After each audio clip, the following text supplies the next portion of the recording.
Harga emas kembali melemah di Jumat pagi waktu Asia.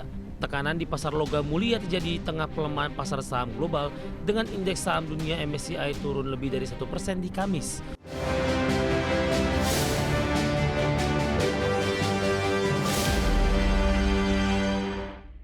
Informasi komoditas harga emas kembali melemah jelang libur akhir pekan di tengah pelemahan pasar saham global. Harga batubara turun tipis usai rebound signifikan di perdagangan sebelumnya, sementara harga minyak melanjutkan pelemahan seiring meredanya konflik Iran dan Amerika Serikat.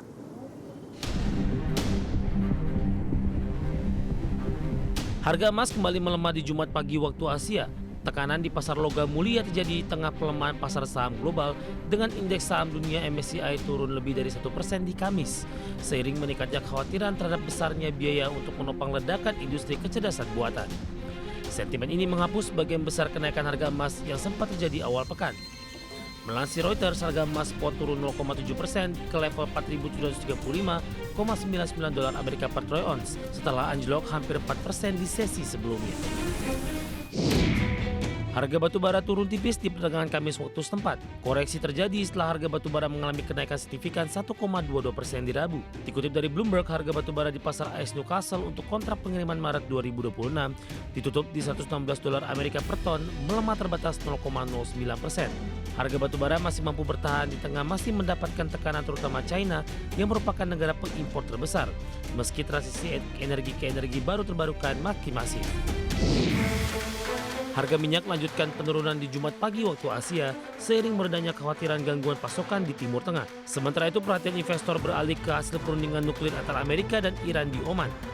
Mengutip Reuters, harga minyak mentah Brent turun 0,74% ke level 67,05 dolar Amerika per barrel setelah sebelumnya tutup melemah 2,75%. Minyak WTI Amerika di 62,77 dolar Amerika per barrel turun 0,82%, usai anjlok 2,84% di Kamis. Dari bagi sumber untuk ADXD.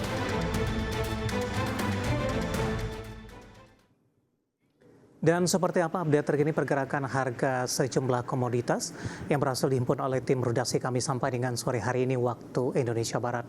Dapat Anda saksikan grafis di layar televisi Anda pemirsa, di mana minyak WTI berbalik menguat di 1,39% di level 64,17 dolar Amerika per barrel. Nikel melemah di 1,52% di 16.789 dolar Amerika per metrik ton. Emas melemah di 0,60% di level 4.860 dolar Amerika per troy ounce. Sementara CPO melemah di 0,54% di 4.183 ringgit Malaysia per tonnya. Kita beralih ke informasi indikator perdagangan lainnya pemirsa, di mana nilai tukar rupiah kembali melemah setelah Moody's menurunkan outlook Indonesia menjadi negatif dan mempertegas tekanan sentimen global terhadap aset berisiko. Dikutip dari data RTI hingga perdagangan Jumat siang tadi, rupiah melemah di 0,30% di level 16.875 per dolar Amerika, di mana sebelumnya rupiah dibuka melemah di 0,15% di 16.850 rupiah per dolar Amerika. Sementara itu indeks dolar Amerika di Jumat pagi kembali menguat di 0,04% ke level 97,865 dan memperpanjang tren penguatan. Pelemahan rupiah masih terbebani sentimen penurunan peringkat yang secara beruntun datang dari beberapa lembaga pemeringkat. Data terbaru Indonesia Moody's menurunkan outlook pasar utang Indonesia dari stabil menjadi negatif, namun rating masih berada di level layak investasi. Sementara itu Gubernur Bank Indonesia Peri Warjio menegaskan laporan tersebut tidak mencerminkan pelemahan fundamental ekonomi Indonesia karena di tengah tingginya ketidakpastian global, kinerja ekonomi domestik masih tetap solid. Kita akan coba update seperti apa pergerakan nilai tukar rupiah terhadap sejumlah mata uang utama berikut ini. Dapat Anda saksikan grafis di layar televisi Anda pemirsa. Pergerakan nilai tukar rupiah terhadap dolar Amerika Serikat di 16.883 rupiah, kemudian terhadap euro di 19.853 rupiah, dan pound sterling di 22.916 rupiah, dan terakhir ada yen Jepang di level 107,69 rupiah. Keinformasi emiten pemirsa, PT Pakuwon Jati Tbk atau P1 menyiapkan alokasi belanja modal atau capex sebesar 2,2 triliun rupiah di 2026. Di mana dana tersebut akan difokuskan untuk pengembangan lanjutan proyek Superblok serta akuisisi tanah dan aset operasional untuk mendukung pertumbuhan jangka panjang. Dikutip dari kontan.co.id, Director of Business Development PT Pakuwon Jati Tbk atau P1, Ivi Wong mengatakan, dari total capex 2,2 triliun rupiah, sebesar 49% akan dialokasikan untuk pengembangan proyek khususnya Superblok, baik yang existing maupun lahan baru, yang telah menjadi tulang punggung bisnis perseroan. Sementara sisa capex atau sekitar 51% akan digunakan untuk memperkuat basis aset perseroan dengan akuisisi tanah dan operating aset. Alokasi capex 2026 disusun selaras dengan strategi pertumbuhan perseroan yang berkelanjutan. Perseroan secara berkelanjutan melakukan strategi peluang pengembangan proyek baru sejalan dengan strategi pertumbuhan jangka panjang dan kondisi pasar. Untuk tahun 2026, perseroan menargetkan untuk meluncurkan produk apartemen di lokasi tahap lanjutan dari Superblok Kota Kasablanka, meluncurkan produk landed house di Township Surabaya. Di tengah alokasi belanja modal atau capex yang disediakan, perseroan membidik marketing sales di atas realisasi 2025 yang tercatat sebesar 1,5 triliun rupiah. Peningkatan marketing sales didorong permintaan dari segmen end user yang masih memiliki ruang pertumbuhan, seiring dengan stabilnya kondisi ekonomi serta dukungan kebijakan pemerintah di sektor properti.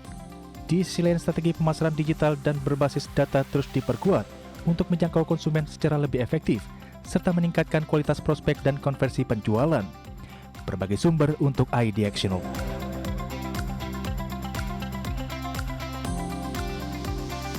Pemirsa, indeks harga saham gabungan ditutup melemah di 2,83% di perdagangan sesi pertama Jumat jelang libur akhir pekan.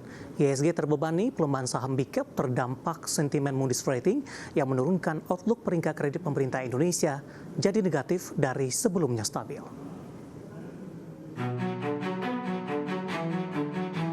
Indeks harga saham gabungan kembali melemah dalam, ditutup koreksi 2,83% di level 7.874,41 di sesi 1 Jumat. Catatan ini membuat IHSG melemah 5,46% dalam sepekan terakhir dan secara year-to-date melemah 8,93%.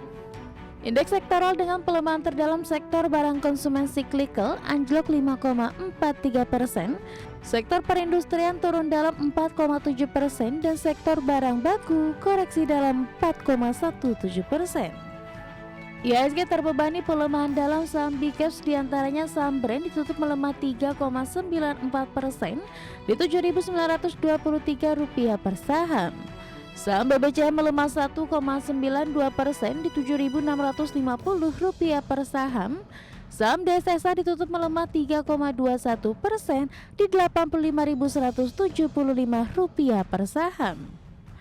Dari perbankan Big Caps lainnya, saham BMRI ditutup melemah 1,19% di Rp4.990 per saham.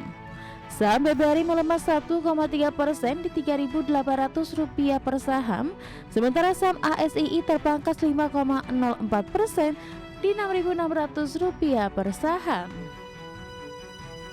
IHSG kembali melemah dalam di tengah lembaga pemeringkat internasional Moody's Rating menurunkan outlook peringkat kredit pemerintah Indonesia menjadi negatif. Dari sebelumnya stabil namun tetap mempertahankan peringkat utang jangka panjang Indonesia di level Baa2, baik dari mata uang lokal maupun asing. Moody's menyebutkan perubahan outlook ini didorong menurunnya prediktabilitas kebijakan yang berpotensi melemahkan efektivitas kebijakan serta kualitas tata kelola pemerintahan. Jika tren ini berlanjut, kredibilitas kebijakan Indonesia yang selama ini menjadi penopang stabilitas makroekonomi, fiskal, dan sistem keuangan dinilai dapat tergerus. Dikutip dari berbagai sumber, Head of Research Mirai Aset Sekuritas Indonesia, Ruli Aryo Wisnubroto menyebutkan, keputusan Moody's menurunkan outlook peringkat utang Indonesia dari stabil menjadi negatif memberikan dampak utama ke pasar Indonesia, diantaranya kenaikan risk premium lintas aset dengan tekanan terutama pada SBN tenor panjang, saham BUMN dan bank besar, serta sentimen terhadap rupiah dan arus modal asing. Berbagai sumber, IDX Channel.